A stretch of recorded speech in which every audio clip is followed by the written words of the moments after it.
Okay, 3, 2. Hello, my name is Pastor Abe Daniel, and I just wanted to let you guys know that I'm so excited about everything that God is going to do this week during your summer camp. Pastor Steve Withey, a great friend of mine, asked me to share a little bit about my own personal story because most of what you guys are beginning to discuss throughout this week is something that actually relates personally to my own journey. Many years back, I was actually involved in a serious accident in which I was given a diagnosis that I would be a quadriplegic. If you don't know what that means, it means that I would actually have no movement from the neck down. Never again be able to have any function whatsoever, all because tragedy hit. That morning when I woke up, I had no context that by the end of that day, that my entire world would have been flipped upside down.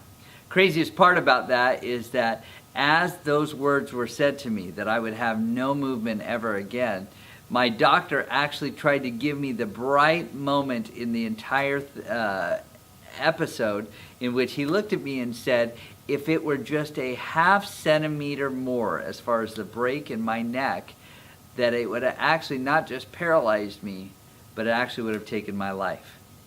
And as those words were given, I think he said it so that I would actually find comfort. But the reality was, it began to put into focus for the very first time the reality of death and context of choices. My entire life I've lived as a Christian, and yet it was not up until that moment that I really came face to face with that idea of the choices I make today and the eternal consequences of tomorrow. When we're faced with those kind of moments, those are awful, and in most cases are the kind of moments that none of us would ever desire. In most cases, we wouldn't even dream them for even some of our enemies that we would think about. The reality is, God uses those as a turning point in our life to begin to bring clarity. I pray that this week will be an amazing testimony, not just of what God has already begun, but also in the future. The choice that you make today has eternal consequences for tomorrow. God bless you.